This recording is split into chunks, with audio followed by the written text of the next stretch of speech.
Welcome to This Explainer. Today, we're diving straight into a really fascinating chapter of modern history. We're going to explore exactly what happens when a bipolar world just shatters and a multipolar world rises up to take its place. We'll be unpacking this incredible era, detailing how, once the dust from the early 1990s finally settled, brand new global heavyweights emerged to challenge the old world order. So, if you've ever wanted to truly understand the shifting dynamics of global influence, well, you are definitely in the right place. Let's take a quick look at the agenda for today's global tour. We'll start with Beyond a Bipolar World, then check out the rise of the European Union, move on to understanding the ASEAN Way, explore China's economic miracle, take a look at Japan and South Korea, and finally wrap things up with the future global order. All right, let's jump straight into Section 1, Beyond a Bipolar World. So think about it for a second. What actually happens when the US and the Soviet Union are no longer the only major players in town? The early 1990s hit, the Soviet bloc falls apart, and suddenly the global stage has all this room for entirely new actors. For decades, global politics was basically this massive high-stakes tug-of-war between two superpowers. It's honestly amazing to realize that the moment that rigid structure dissolved, it became crystal clear that alternative centers of power could step right up and limit that unquestioned dominance. And that brings us to the whole concept of a multipolar world. Instead of just one or two nations pulling all the strings, we're looking at a global system where regional powers build alternative institutions.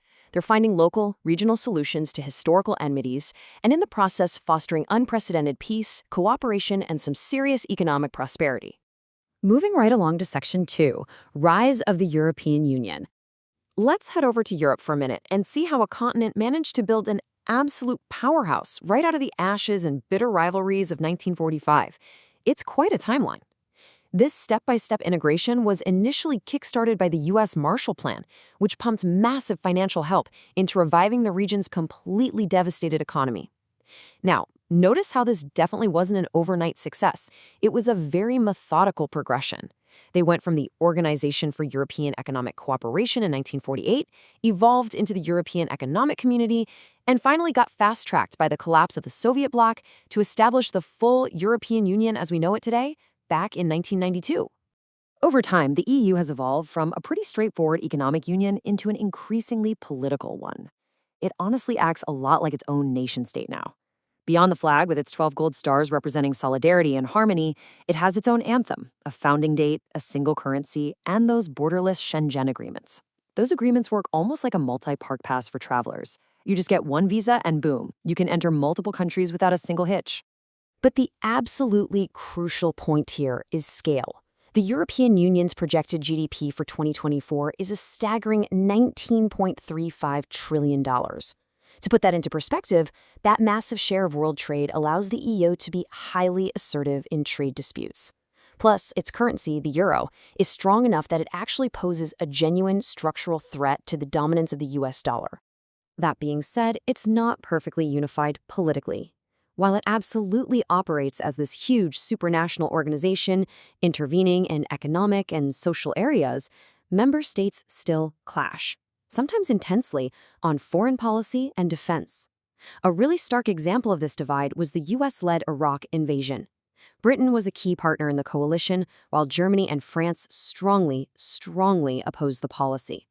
So it's an economic giant for sure, but sometimes a somewhat politically fragmented one. All right, Section 3, Understanding the ASEAN Way. Next up on our global tour, we are heading to Southeast Asia to examine a totally different approach to regional integration, driven by the Association of Southeast Asian Nations, or ASEAN. To build regional peace and prosperity, ASEAN very cleanly separates its objectives into three distinct pillars, which they established back in 2003. You've got the security community to resolve territorial disputes peacefully, the economic community to create a common market and production base, and finally, the socio-cultural community. It's a really highly structured framework designed specifically for an incredibly diverse set of nations. But what's truly fascinating here is what's known as the ASEAN Way. Unlike the rigid, highly formalized structures we just saw over in the EU, ASEAN operates on a uniquely informal approach to diplomacy.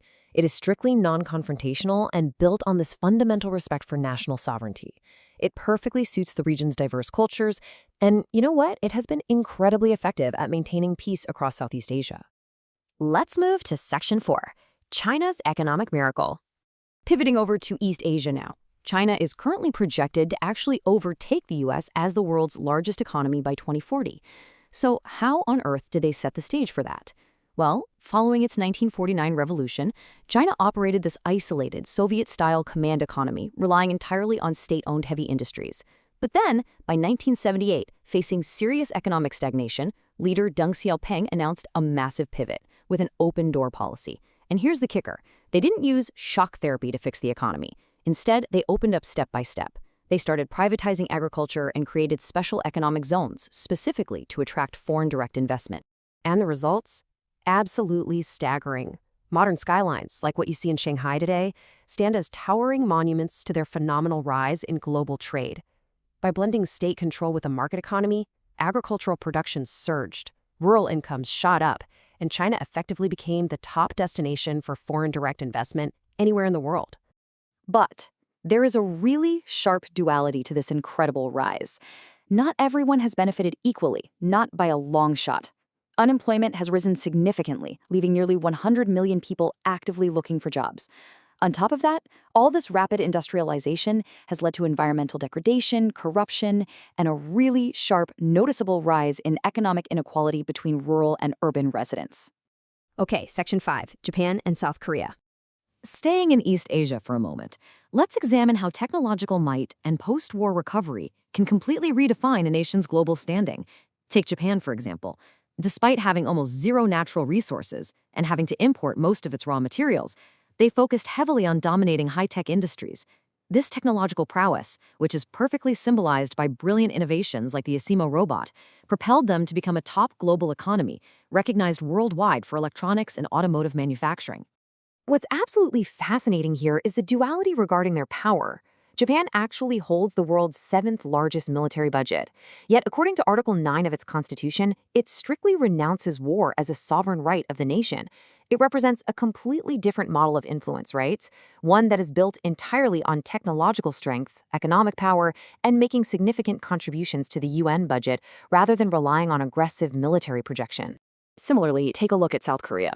Born from the post-World War II division at the 30th parallel and heavily impacted by Cold War rivalries, it somehow managed to navigate those massive geopolitical challenges. Much like Japan, South Korea focused intensely on rapid industrialization and technological advancement, ultimately transforming itself into a critical, undeniable force in the global economy.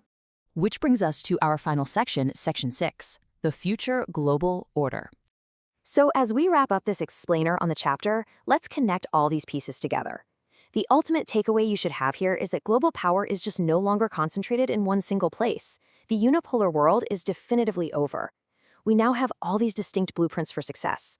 The EU leverages massive supranational economic integration. ASEAN proves that informal, non-confrontational cooperation really works. China blends strict state control with open markets, and Japan shows that incredible high-tech innovation can overcome a total lack of natural resources. I want to leave you with this provocative thought to ponder. As these highly distinct, incredibly powerful contemporary centers continue to rise, as they integrate and exert their influence, whose vision of the future, whose rules, and whose diplomatic style will ultimately guide the global order? Thanks so much for joining me for this explainer, and remember to keep questioning the world around you.